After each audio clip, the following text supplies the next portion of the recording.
L'ornithorynque a encore étonné les scientifiques, et cette fois-ci c'est à cause de son pelage. En 1797, quand les premiers savants européens ont examiné un spécimen d'ornithorynque naturalisé, One is the duck-billed platypus of Australia.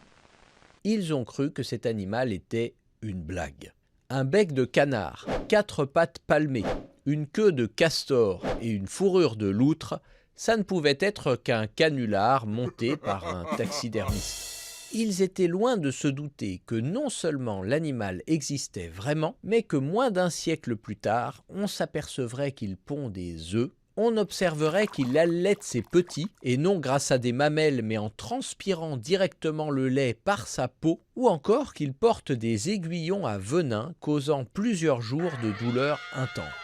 Eh bien, depuis, cet étrange animal australien continue de nous surprendre. En 1980, on découvre que son bec est en fait un organe électrique qui lui permet de détecter le système nerveux de ses proies dans le noir. En 2020, des chercheurs s'aperçoivent que sa fourrure est fluorescente et lui permet de repérer ses congénères dans la nuit. Et le mois dernier, nouvelle surprise.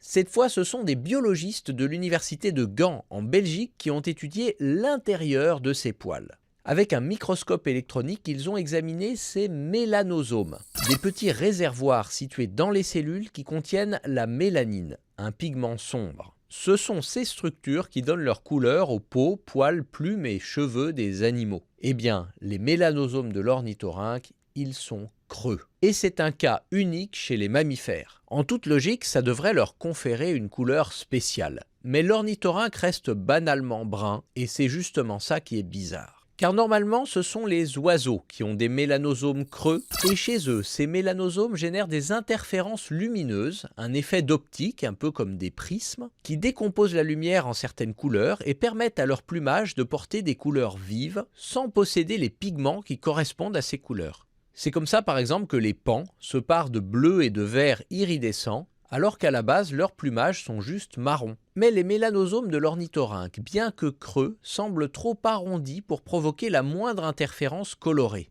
Et du coup, on ne sait pas à quoi ces étranges structures lui servent. Une hypothèse serait que cette structure creuse pourrait l'aider à imperméabiliser son pelage pour l'isoler du froid quand il nage dans l'eau. Mais ça reste à creuser. Et ça promet sans doute de nouvelles découvertes. En attendant, la science souhaite à cette créature qui nous cloue le bec de continuer à nous en boucher un coin.